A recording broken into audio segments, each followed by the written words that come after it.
It's time for Devotions from History. In November of 1900, a little girl was born in Atlanta, Georgia, to parents of Irish Catholic origin. She spent her childhood listening to the stories of the Civil War veterans from Atlanta, which fascinated her. When she was a young woman, she took a job at the Atlanta Journal, becoming one of the first female columnists in the largest newspaper in the South. After a couple years working, she broke her ankle and had to take some time off. And while she was convalescing, she wrote a little novel. Well, not quite so little. It was actually quite large, and it was mostly intended just for her.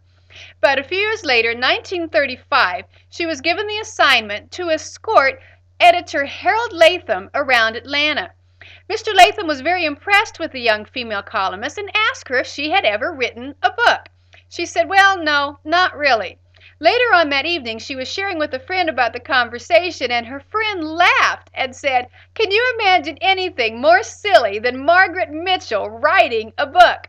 Well, Margaret was quite incensed that her friend would be so unfeeling about her book, and she decided to dig in her papers, pull out those old envelopes with the manuscript in it, and take it down to the hotel where she met Mr. Latham, who was just getting ready to leave Atlanta.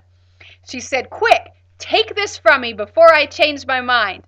She went back home and immediately regretted her impetuous decision and sent a telegram to Mr. Latham that said, "Have changed mind, send manuscript back."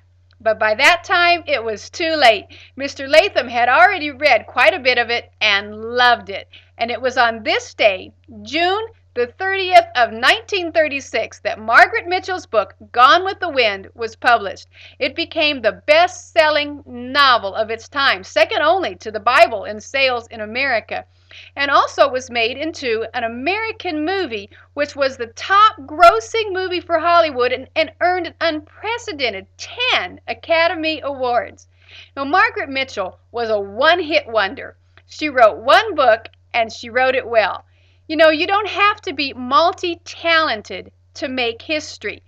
Focus on your God-given strengths, do them to the very best of your ability, and then don't be afraid to share them with the world.